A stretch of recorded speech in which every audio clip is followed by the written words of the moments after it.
যেখানে দুর্নীতিগ্রস্ত রাজনীতিবিদ এবং যেখানে মাফিয়া ব্যবসায়ী তাদের কালো টাকায় কিন্তু ইনভেস্ট করে, আমলাদের পিছে তারা করে, রাজনীতিবিদদের পিছে করে, এবং আগামী নির্বাচনও এটি ব্যাপকভাবে ব্যবহৃত হবে। ফলে নির্বাচনে যদি আমি এই কালো টাকা বন্ধ করতে না পারি, তাহলে কিন্তু আসলে নির্বাচন পরবর্তী সময়ে দুর্নীতি বন্ধ করা সম্ভব না। এখন যে যতই কমিটমেন্ট দিক বা যতই চমকপ্রদ কথা বলুক না কেন, সুশাসনের কথা অনেকেই বলছেন, এর আগে দুর্নীতির কথা বলেছেন। দুর্নীতির জন্য এককভাবে আমলাদেরকে দায়ী করার পক্ষে আমি না, এককভাবে রাজনীতিবিদদেরও দায়ী করার আমি পক্ষে না।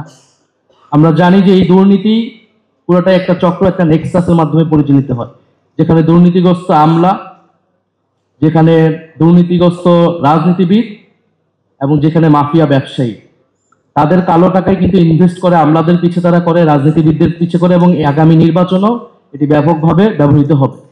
ফলে নির্বাচনে যদি আমি এই কালো টাকা বন্ধ করতে না পারি, তাহলে কিন্তু আসলে নির্বাচন পরবর্তী সময়ে দুর্নীতি বন্ধ করা সম্ভব না। এখন যে যতই কমিটমেন্ট দিক বা যতই চমকপ্রদ কথা বলুক না কেন, ফলে এই যে দুর্নীতির নেক্সাস, সেই নেক্সাসকে আমাদেরকে ভাঙতে হবে। না হলে আমরা আসলে দুর্নীতি রাষ্ট্র থেকে, প্রশাসন থেকে দূর করতে পারবো না, এবং আমরা সুশাসনও প্রতিষ্ঠা করতে পারবো না। দ্বিতীয়ত, আমরা রাষ্ট্রের সংস্কারের কথা যেরকম ভাবে বলতেছি, আমরা যদি সামাজিক মূল্যবোধের পরিবর্তন না ঘটাতে পারি, তাহলে এই সংস্কার বা টেকসই হবে না এবং সমাজের স্থিতিশীলতা হবে না। ফলে আমাদেরকে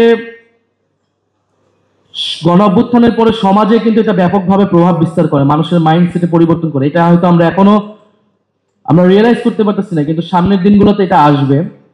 এবং আমরা সমাজের যে ফ্যাসিবাদ আছে, এবং আমরা এখন নানা ধরনের আলামত দেখতে পাচ্ছি সামাজিক ফ্যাসিবাদ উত্থানের, সেই ফ্যাসিবাদের যদি উত্থান ঘটে, তাহলে কিন্তু বিদেশি বিনিয়োগরাও, বিদেশি পুঁজিও এখানে আসবে না, এবং দেশে স্থিতিশীলতাও তৈরি হবে না। ফলে আমাদের যেমন রাজনৈতিক স্থিতিশীলতা লাগবে, সুশাসন লাগবে, একইভাবে সামাজিক স্থিতিশীলতাও লাগবে।